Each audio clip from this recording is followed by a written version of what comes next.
दोस्तों नमस्कार, मैं नरेश शौकीन। कहावत बहुत पुरानी है दोस्तों, होनी को कौन टाल सकता है। अंग्रेजी में कहते हैं डिलेइंग द इनएविटेबल। जींद जिले की उचाना कला विधानसभा से BJP MLA Devender Attri Punjab and Haryana high court में जो इनएविटेबल है उसे टालने की अपनी हर कोशिश में विफल होते आए हैं। हाई कोर्ट ने कल एमएलए साहब को तगड़ा झटका दिया जब ऑनरेबल जस्टिस अनूप चिटकारा ने पराजित कांग्रेस प्रत्याशी बृजेंद्र सिंह की संशोधित याचिका को खारिज करने की अत्री की मांग को ही ठुकरा दिया। गौरतलब है दोस्तों कि इस मामले की सुनवाई के बाद जस्टिस चिटकारा ने 11 सितंबर को अपना फैसला सुरक्षित रख लिया था। मैंने अपने इसी YouTube मंच पर 11 सितंबर को ही इस बाबत एक वीडियो अपलोड करी थी। देवेंद्र अत्री की याचिका खारिज होने के बाद इस बात की पूरी संभावना है कि आज से ही हाई कोर्ट में आरोप तय करने की प्रक्रिया शुरू हो चुकी होगी। जैसा कि आप जानते हैं दोस्तों, हिसार से पूर्व सांसद बृजेंद्र सिंह अपने परिवार की पारंपरिक उचाना कला विधानसभा क्षेत्र से बीजेपी प्रत्याशी देवेंद्र अत्री से महज 32 वोट्स के अंतर से चुनाव हार गए थे।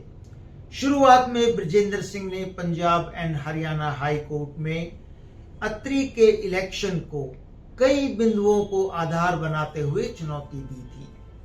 बाद में अपनी याचिका में संशोधन करते हुए कांग्रेस प्रत्याशी ने गलत तरीके से रिजेक्ट की गई 215 पोस्टल वोट्स की रिकाउंटिंग की मांग कोर्ट के सामने रखी। बीजेपी एमएलए ने दलील दी कि बृजेंद्र सिंह की संशोधित याचिका स्वीकार करने योग्य नहीं है तथा सीपीसी के रूल 711 के तहत उसे खारिज किया जाना चाहिए। हाई कोर्ट ने अत्री की इस दलील को कल ठुकरा दिया। अब कोर्ट को यह तय करना है कि रिजेक्ट की गई 215 पोस्टल बैलेट्स की रिकाउंटिंग की जानी चाहिए अथवा नहीं। याद रहे दोस्तों कि उचाना कला विधानसभा क्षेत्र में कुल 1377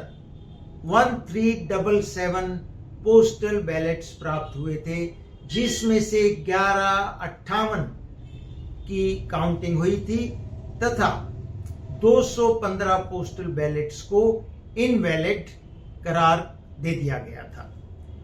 उन काउंटेड पोस्टल बैलेट्स में से कुल 636 वो कांग्रेस प्रत्याशी बृजेंद्र सिंह के खाते में गई थी।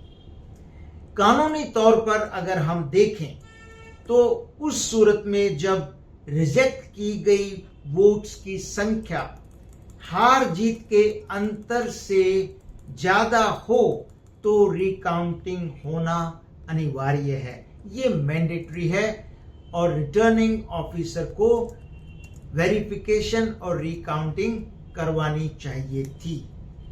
रिकाउंटिंग की इसी संभावना से बीजेपी एमएलए बुरी तरह से डरे हुए हैं। कोर्ट का इरादा मामले का जल्दी से जल्दी निपटारा करने का है। अपनी एक सुनवाई के दौरान जस्टिस चिटकारा ये कह भी चुके हैं कि वे इस मामले का जल्दी निपटारा करके इतिहास रचना चाहते हैं।